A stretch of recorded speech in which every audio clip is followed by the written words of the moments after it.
Je suis Mathilde Faure, fille de Éric Faure, petite-fille de René Faure, arrière-petite-fille de Henri Faure, arrière-arrière-petite-fille de Gabriel Faure, arrière-arrière-arrière-petite-fille de Régis Faure. Je m'appelle Aliou Amadou Diallo, fils de Hamadou Diallo, ce dernier aussi fils de Moussamba Diallo.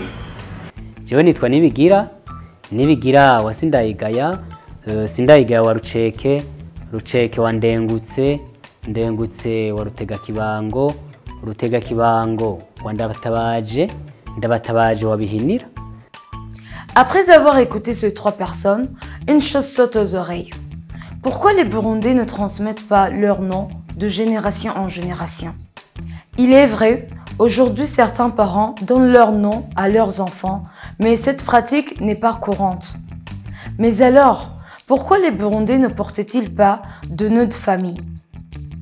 Cela a plusieurs explications, comme l'écrit Philippe Naombaye dans son livre Des noms et des hommes. Premièrement, le nom était choisi selon les circonstances de naissance.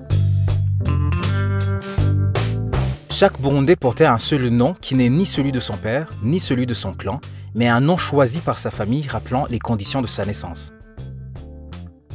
Si on comprend bien, les enfants nés en période de famine pouvaient être appelés Inamapa et ceux qui sont nés en période de guerre, Guimo. On trouvait aussi des noms portant en eux un message à l'entourage comme Baramama, Banyezako ou Berahino. Deuxièmement, dans l'attribution de noms, on faisait également recours à un procédé ugutukira. Mu byatuma rero abarundi bita amazina abana babo atandukanye hari nk'amazina y'ikuzo kuko abarundi baratinya mu bisanzwe urupfu. Aho sinavuze yuko umuntu yashobora guhindura izina kubera yuko yumvise uwo bitiranwa yapfuye akavuga ati kumbure ubu rero urupfu uriko rurahama abantu bitwa gutya. Umurundi rero ashobora kuvuga ati abana banje uko bavutse barapfa, narabuze kuvyara umuhungu, ndafise abansi mu kibano. Agacagira ati ko Imana inteye iteka nkaronka kano kana reka ndakite izina n'urupfu rushobora gutinya. Akavuga ati iri zina ndagise umwana wanje urupfu uzomutinya. Muga mucerekana yuko uwo mwana atamwanka nuko ageze kumuhamagara yamuhamagara nk'umuntu. Ari kabwa araje, apana kabwa karaje. Bikerekana yuko ari kugira ngo barabe yuko urupfu gotinya uwo mwana mugabo batamwanka.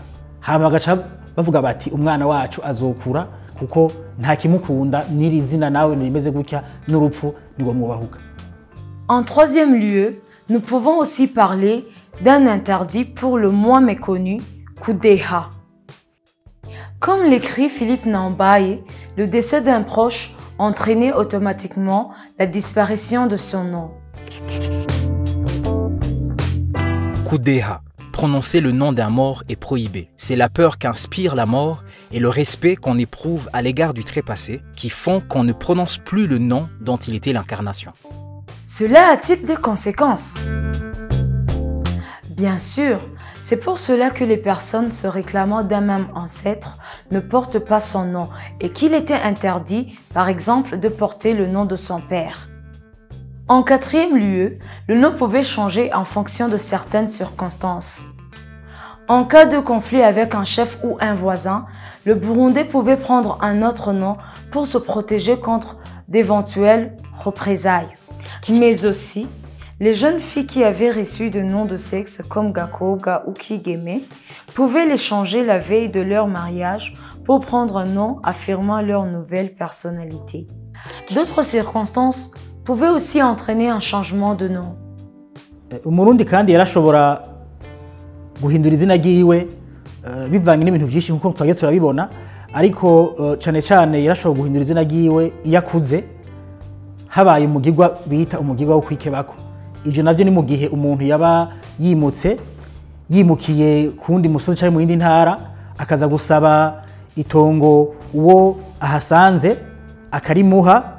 Hariho byinshi byakogwa sinodinda kubisubiramo cyane, ariko kugira ngo yerekane yuko yashitse migoto kandi yarishimye yarabanza gutora umukobwa canke inshuti y'uwamuhaye itongo hanyuma akamurongora. Amaze kumurongora rero kenshi yaca afata izina ry'uwo muryango canke agafata izina ndetse n'iry'ubwoko canke umuryango uwo muntu amuhaye itongo yaba arimwo.